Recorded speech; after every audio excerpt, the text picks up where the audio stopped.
Alhamdulillah, alhamdulillahilladzi arsala rasulahu bil huda wa dinil haq liyudhhirahu 'ala dini kullihi wa kafa billahi syahida.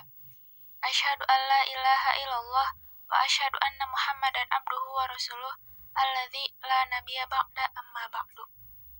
Puji serta syukur kami panjatkan kehadirat Allah Subhanahu wa taala yang mana atas nikmat dan inayahnya kami dapat diberi kesempatan untuk sedikit memaparkan materi sejarah peradaban Islam tentang asal-usul bangsa Arab pra-Islam.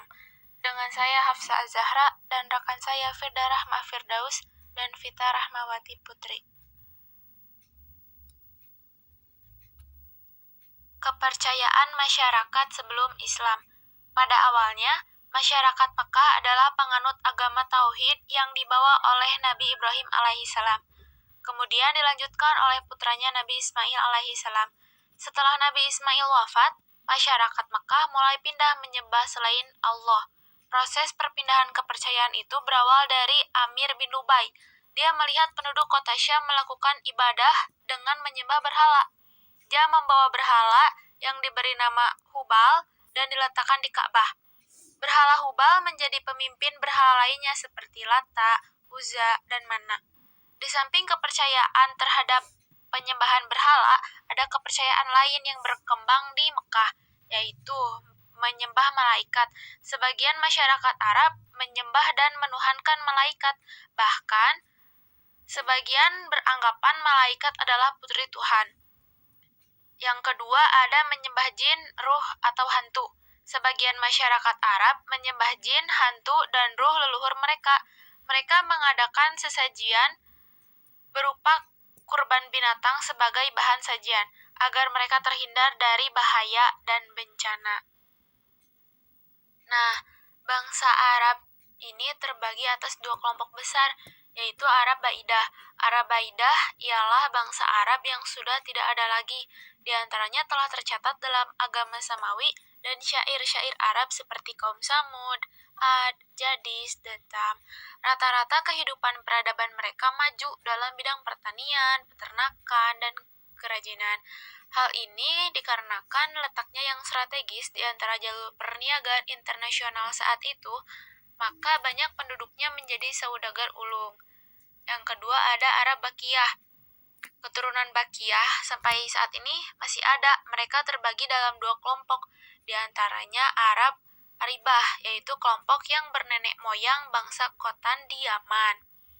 Yang kedua ada Arab Musta'ribah, yang kebanyakan dari penduduk Arabia yang mendiami bagian tengah Jazirah Arabia dari Hejaz sampai ke Syam. Kelompok Arab inilah yang mendiami Mekah, tinggal bersama Nabi Ibrahim hingga terjadi campuran atau perkawinan yang kemudian melahirkan suku Arab, termasuk suku Quraisy yang tumbuh dari induk suku Adnan.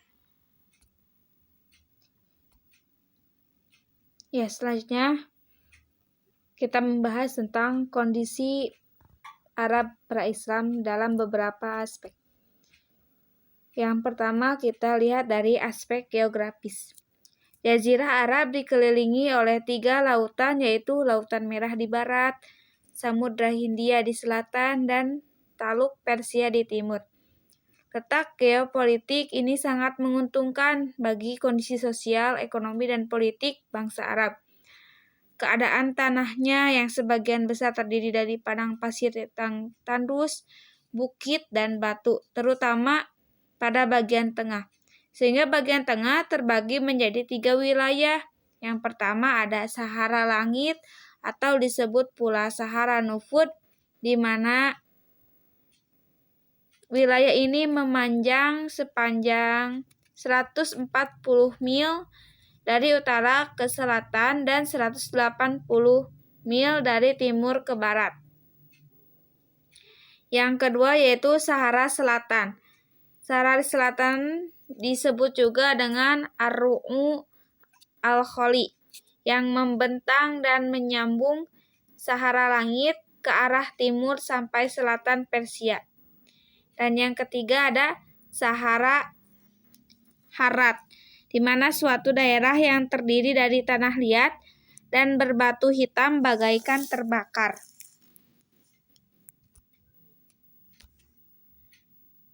Selanjutnya,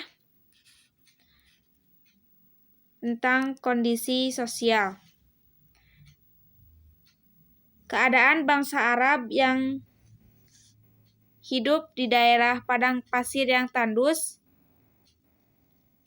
sedikit banyak turut membuat corak kehidupan mereka berjalan agak keras, penuh persaingan, perebutan kekuasaan antara satu kabilah dengan kabilah lainnya. Dalam bermasyarakat, bangsa Arab sangat dilingkupi oleh kehidupan duniawi. Mereka menggembari syair, minum khamar, menganggap hina kaum perempuan, menguburkan anak perempuan. Sementara mereka yang pandai membaca hanyalah 17 orang. Dan mereka juga menjadikan perbudakan itu suatu hal yang biasa terjadi pada masa Arab sebelum Islam. Nah, selanjutnya kita masuk ke aspek kebudayaan.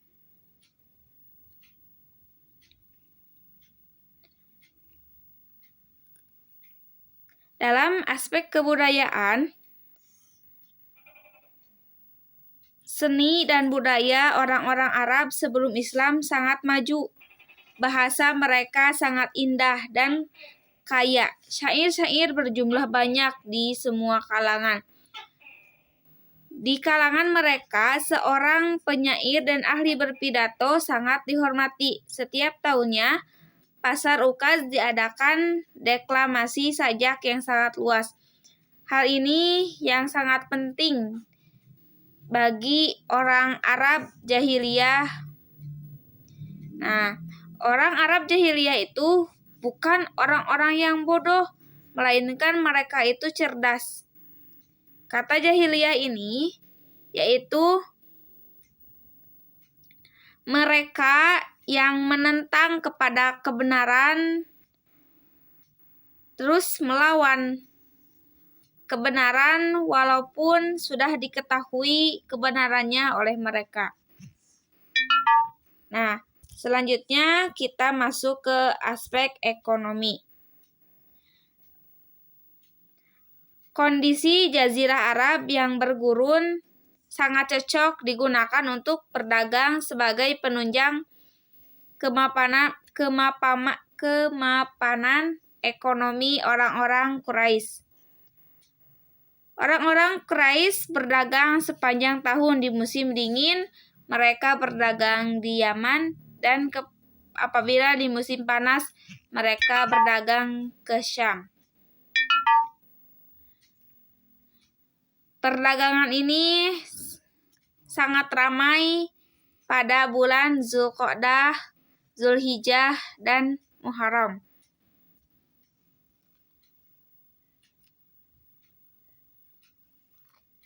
Nah, selanjutnya pada aspek politik.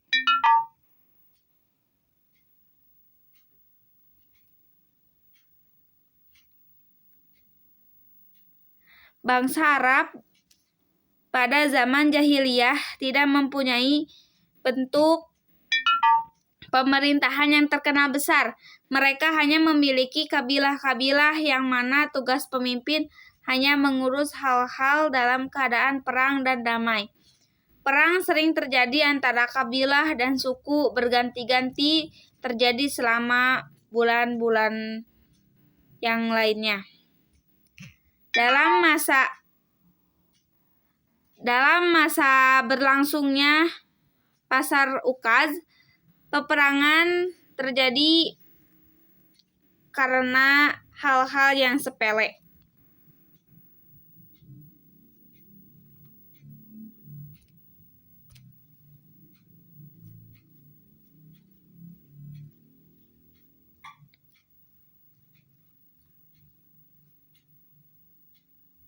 Yang selanjutnya, kondisi agama masyarakat bangsa Arab pra-Islam. Pada umumnya mereka merupakan penganut berhala atau penyembah berhala yang biasa disebut paganisme. Menurut sebuah catatan sejarah, di dinding Ka'bah terdapat 360 buah patung. Bangsa Arab sangat senang memuliakan sebuah batu-batu yang ada di sekeliling Ka'bah. Mereka mempunyai kebiasaan untuk selalu membawa pergi batu tersebut untuk kemudian tawaf mengelilingi batu yang dibawanya sehingga di mana dibentuk sebuah patung. Patung dan berhala itu berada di sekitar Ka'bah untuk mereka sembah. Pada awalnya, mereka menyembah berhala adalah hanya untuk mendekatkan diri kepada Tuhan, atau dengan kata lain, berhala sebagai pengantar untuk menyembah Tuhan.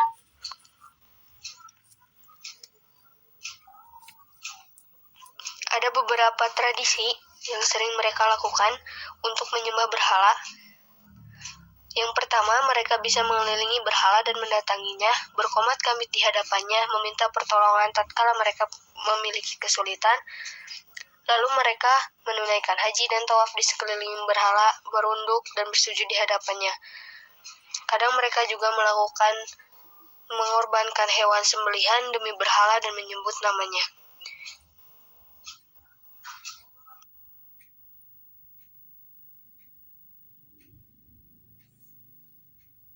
Selanjutnya, suku Quraisy. Kedudukan kaum Quraisy sangat dimuliakan dan memiliki derajat yang tinggi dalam pandangan bangsa Arab. Mereka dimuliakan dan dihormati.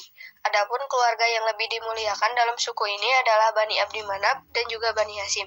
Dan Nabi Muhammad SAW juga merupakan salah satu keturunan dari Bani Hashim. Dari suku Quraisy inilah lahir seorang pemimpin yang bernama Qusay bin Kilab. Dia adalah orang yang kuat, cerdas, berwibawa, dan ditaati. Dia menjadi pelopor untuk menegakkan perpindahan kekuasaan dari tangan Huza'ah ke tangan suku Quraisy. Sejarah peradaban Arab paling modern pra-Islam dimulai dari penguasaan orang Quraisy di wilayah Arab yang dipimpin oleh nenek moyang Nabi Muhammad, yaitu oleh Qusay. Ketika musim haji datang, orang Quraisy gemar menyajikan makanan pada orang yang berhaji. Orang Quraisy sangat menghormati orang yang berhaji, maka orang Quraisy juga mengadakan perjalanan jual beli keluar daerah. Mereka juga sangat menghormati akan tradisi tersebut. Kemudian, pada abad 5 Masehi, kaum Quraisy merebut pemerintahan Makkah beserta Ka'bah dari Huza'ah. Setelah dipimpin kaum Quraisy, Makkah menjadi lebih maju. Kemudian didirikanlah pemerintahan yang diperkasai oleh kaum Quraisy. Pada zaman Abdul Muthalib, kota Makkah lebih maju. Seiring berjalannya waktu, melihat kondisi miskin dan kesempatan akses sosial keluar Mekah, maka salah seorang pemimpin Bani Quraisy, yaitu Hashim, mengadakan negosiasi ke Syria, yaitu daerah kekuasaan di Romawi Timur. Negosiasi tersebut berhasil. Pemimpin Romawi Timur menjamin keamanan dan perniagaan mereka, maka setelah itu Hashim mengatur 2 macam jalur perdagangan. Yang pertama, perjalanan di musim panas ke Syria, dan kedua, perjalanan musim dingin ke Yaman. Alhamdulillah, sekian yang dapat kami paparkan. Mohon maaf apabila terdapat banyak kesalahan dalam penyampaiannya. Allahu ya'khudhu bi'aidina ma fihi khairul islami wal muslimin.